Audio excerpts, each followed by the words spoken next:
আজ আমি ভেটকি মাছ দিয়ে ফিশ ফ্রাই বানাবো। ফিলে ছাড়া নর্মাল পেটি দিয়েই বানাবো। এখানে আমি ভেটকি মাছ নিয়েছি।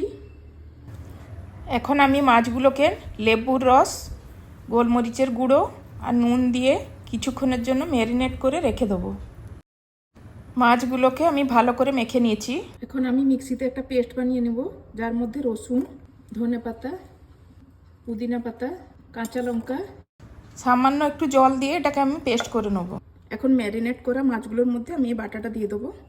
মধ্যে আমি একটুখানি নুন দিলাম, সামান্য একটু হলুদ গুঁড়ো, এর মধ্যে আমি একটু গরম মশলা গুঁড়ো দিয়েছি। তারপর এটাকে আমি ভালো করে মেখে নিয়ে কিছুক্ষণের জন্য ম্যারিনেট করে রেখে দেবো।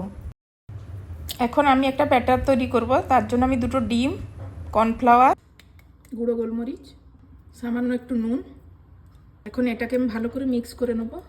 এখন আমাদের ব্যাটারটা তৈরি হয়ে গেছে। আর একটা প্লেটে আমি ব্রেড ক্রাম্বস নিয়েছি। এর মধ্যে আমি নুন, red chilli powder, black pepper powder, এটাকে আমি ভালো করে মিশিয়ে নেব। এখন আমি ম্যারিনেট করা মাছটাকে ডিমের গোলার মধ্যে ডুবিয়ে ব্রেড ক্রাম্বসে কোটিং করব।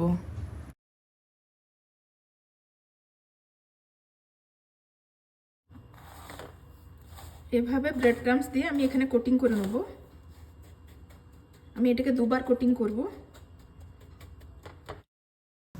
আবারও আমি এটাকে ডিমের গোলায় ডুবিয়ে ব্রেড ক্রাম্বসে কোটিং করে নেব।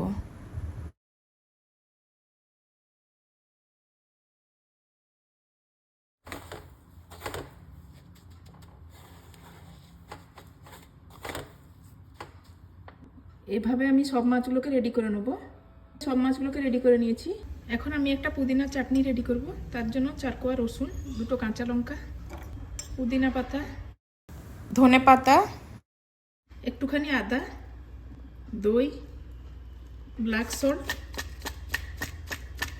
নর্মাল নুন, লেবুর রস। এখন আমি এটাকে বেটে নেব। আমাদের পুদিনা চাটনিটা রেডি হয়ে গেছে। এখন আমি গ্যাস জ্বালিয়ে প্যান বসিয়ে নিয়েছি। এবার আমি তেল দিয়ে দেবো, সাদা তেল। তেল গরম হয়ে গেছে। এখন আমি মাছগুলোকে ভেজে নেব।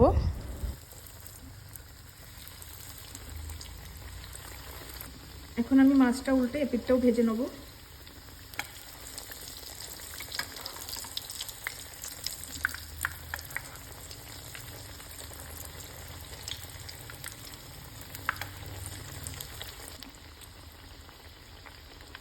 আমাদের ফিশ ফ্রাইগুলো হয়ে গেছে। এখন আমি তুলে রেখে দেবো।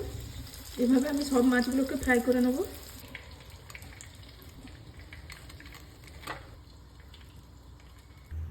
ফিশ ফ্রাইগুলো হয়ে গেছে। অনেক ক্রিস্পি হয়েছে ফিশ ফ্রাইগুলো।